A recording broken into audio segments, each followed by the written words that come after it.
Thomas Soto. Google a annoncé dans la nuit un bénéfice net astronomique de 15 milliards 800 millions de dollars au titre de 2015, une performance qui a fait grimper sa valeur en bourse au niveau d'Apple à plus de 520 milliards de dollars. Bonjour Nicolas Barré, Bonjour what else, Thomas. Écoutez, pour vous donner une idée, le bénéfice de Google, c'est 4,5 fois le budget du CNRS.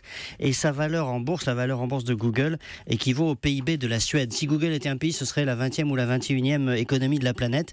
Alors, pour une entreprise fondée en 1998 dans un garage par un informaticien du Michigan et un migrant russe né à Moscou en 1973, comme quoi, parfois, vous voyez, c'est très bien d'accueillir des migrants. Eh bien, ça n'est pas mal. Cette société n'a pas 20 ans, mais son nom est devenu un verbe transitif dans une trentaine de langues, un verbe qui a fait son entrée dans l'Oxford Dictionary, Oxford English Dictionary en 2006.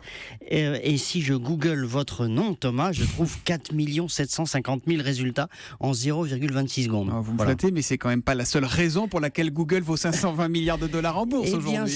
Eh bien si, sa valeur en bourse, justement, elle vient du fait que Google est partout sur tous les supports numériques et qu'il accumule une masse incroyable de données sur des centaines de millions de consommateurs comme vous. Et grâce à ces données, il est devenu la plus grosse régie publicitaire du monde. La fortune de Google, c'est la publicité sur mobile, sur PC, une publicité efficace, ciblée, etc. et donc chère.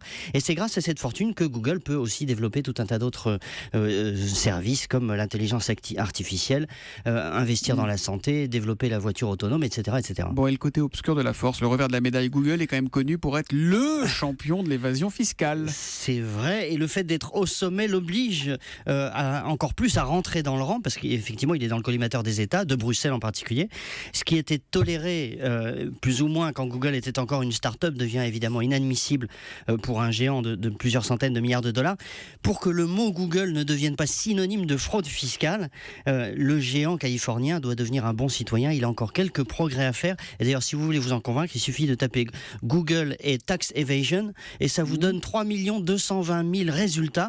C'est moins que Thomas Soto.